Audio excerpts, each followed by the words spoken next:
action.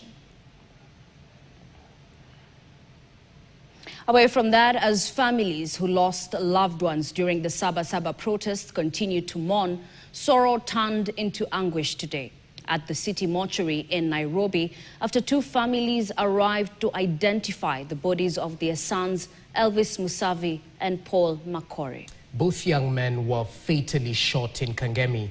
Their names now added to the growing list of lives lost during the Monday demonstrations. With hearts heavy and tears flowing, the families are now joining hands with human rights activists, demanding accountability and calling for the resignation of Interior Cabinet Secretary Kipchumba Murkomen, whom they accuse of failing to protect innocent Kenyans. Here's Winfrey Owino with the details.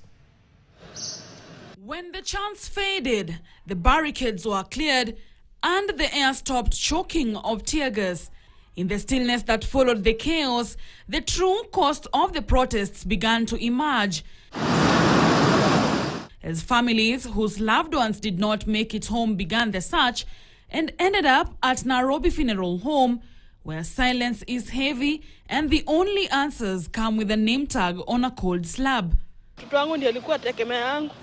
Among them, the family of 25-year-old Elvis Musavi. He had insisted on going to work, brushing off his mother's plea to stay home.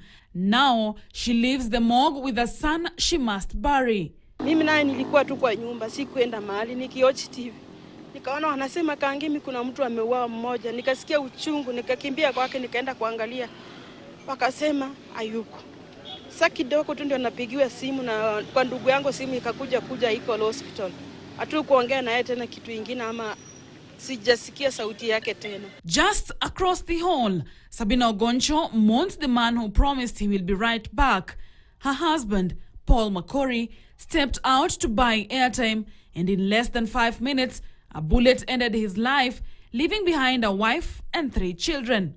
Maana hiyo kuongea kwake tuma polisi watumie risasi, wanaua watu kiholela, wenye wanaua wanadai haki. Kwanza huyu hakuwa kwa maandamano, yeye ni mtu tu mpita njia.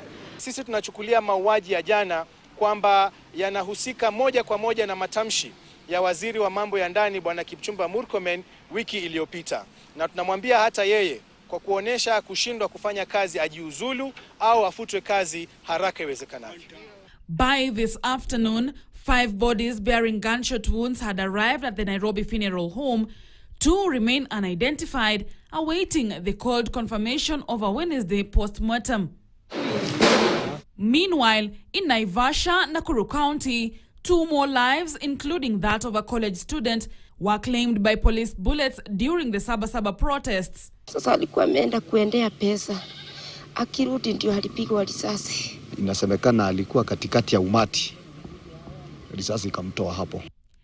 The Kenya National Commission on Human Rights has tallied the toll at 10 dead, 29 injured, 2 abducted and 37 arrested across 17 counties.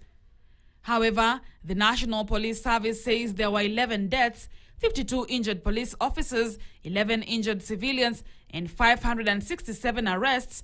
Time and time again, bereaved families come to this facility a day after demonstrations to identify their loved ones who got gunshot wounds from police officers during the demonstrations.